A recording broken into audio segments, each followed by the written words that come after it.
But for God's sakes, it's time. It's 400 years that we've dealt with this. And our country still has not taken responsibility or accountability. For what? For the history of the systemic racism that's in this country. What should we do more? Well, I mean, for one thing, critical race theory, I think, is essential to be teaching. It depends on what you mean by that. Well, I mean teaching how the race trade and racism is systemic in everything we've done in government, in social activities. Yes, it has been. I mean, it's embedded in it. Come on, Bryan. That's it, baby. It's embedded in what we call the United States of America. Bryan got it absolutely right, and I'm so glad that he laid that down. Now that's Breaking Bad, just in case some of you may not have watched the show, but that's Breaking Bad star Bryan Cranston. He laid it down, and let's watch some more of this sparring match. It's not coming from nothing. It's coming from things that have started in colleges and very far left woke thinking that many people feel is not appropriate in schools. I mean, the same thing with gender stuff. You know, can they just be kids for a minute? Right. Okay. And that's absolutely. And we have to find that time, that level of maturity when a child can understand that at certain times in this country's history, there was a grave mistreatment of other human beings. I think we get that. Well, no, we don't get it. What do you mean you get it? Really? You think that is not something that is now widely understood and agreed? Yeah, it's definitely not widely understood. That America has a sorry racist past? It's talked about and whispered, but they don't know it. Whispered? Yes. The Jim Crow laws? But that's 100 years ago. Proclamation. Jesus, Mary and Joseph, Bill. But Bryan handled that. He really laid it down in a way. And just let me remind the viewers of this show so that you can talk about this with your family, your friends, and your frenemies.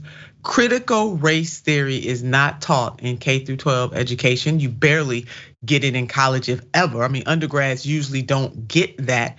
Critical race theory is primarily taught in law schools. And as Bryan was laying out, it really is about the systemic nature of racism and its impact on the system. And those systems are political, they're economic, they're social, they're environmental, and it is embedded in that, for God's sakes. And when you have somebody like Bill Maher, I don't know if that was like his acting role at that time. Does he think that we get it? No, many of us do not get it. And far too many of us do not want to have the deep-seated conversation that would require truth and reconciliation. So Bryan hit the nail on the head. And incidentally, it was not 100 years ago. You know, it's always amazing to me how the Black community is asked to just forget about what happened in the past. You know why we can't forget about it? Because it still has an impact in the present. But nobody would ask any other culture or racial group to forget about it. How in the heaven are we gonna forget about chattel slavery? How in the world are we gonna forget about Jim Crow and Black codes, Jim Crow? How are we gonna forget about that kind of stuff? How are we gonna forget about that in the Reconstruction, during the Reconstruction of 1877 and beyond?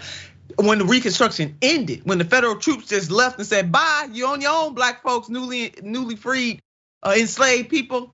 And they allowed the same folks that was running the slave trade to be in control again, which is why the systemic failure still exists. How dare anybody, Black or white, purple, I don't care what color you are, ask Black people just to lay that to the side as if it doesn't have an impact on today. But it was not 100 years ago. The Civil Rights Act just passed in 1964, and Bryan Cranston is exactly right.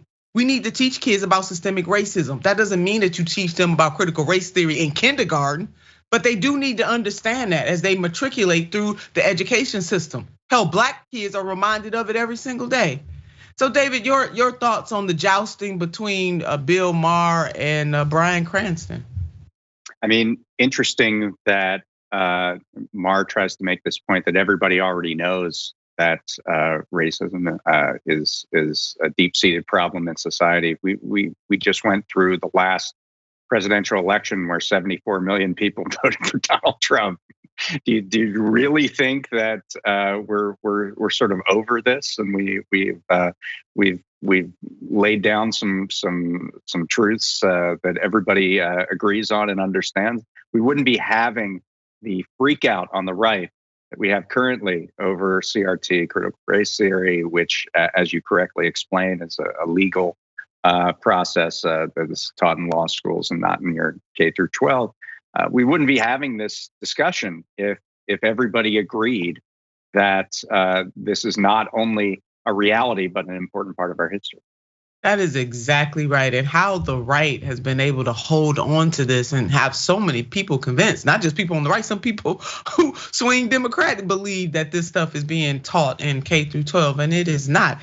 Someone else made the exact point that Bryan made on CNN the other week, and you may recognize this person. Let's take a look. Like conservatives always want to make a false equivalency. And their goal really is they need to come on and tell the truth. Their goal is to erase or diminish the history of Black people and other marginalized populations. Instead, we should be educating, enlightening people, empower people. Let's talk about the structural imbalances in this country and then do something about them. But to say that you don't want these types of curriculum taught in school tells me that you don't want our children to know the truth about America's history, the good, the bad, and the ugly. And it is an affront to the Black community in particular and other marginalized communities in general. Well, there it is, baby, an affront. So all Americans should care whether or not we get the truth about history, period. And the various histories, there is some good in America's history, no doubt about it. But there is a lot of bad and there's a lot of ugly, and we can't change anything unless we face it. One of the great novelists, one of the greatest novelists of the 20th century, James Baldwin, once said, "Not everything that is faced can be changed, but nothing can be changed until it is faced." And so these Republicans and far right people, David, who just want to ignore the history, let's put CRT aside. I get the feeling that they don't even want Black history taught at all. And I'm not talking about critical race theory, just the notion that Black history is America's history, and you gotta talk about all the dynamics. I mean, you had Governor DeSanctimonious the other day saying he just want to talk about the great people. What? I don't get it. I really don't. Yeah, I mean, I think there's a couple different things going on here. I mean, the first is that on the part of DeSantis and other conservative politicians, they want to make this claim that your children are being indoctrinated, they're being taught a certain set of guidelines and standards and rules and opinions that aren't yours, and they're putting a wedge between you and your children. I mean, that's the exploitative kind of political game here. The policy game is to undermine support for public education and to move us into a position where public money is going to private interests in charter schools, in online schooling, and other money-making schemes for the owners of capital. I think that we got to make clear that is the real goal here. That it serves a political aim to try to drive this wedge, but it serves a policy aim to break the power of teachers' unions, to break the ability of the public education system to function. Those are all very good points, David, and especially to undermine people's confidence in the public education system. Right on the money on that. Let's take a look at two quick graphics before we move on to our next story. Systemic racism in the US, part 1.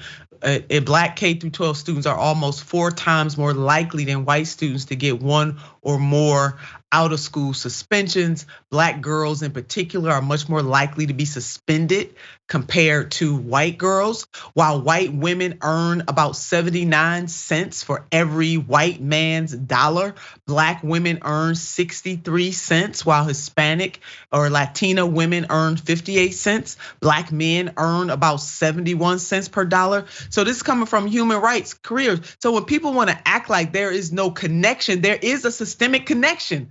And that really is what this conversation should be about.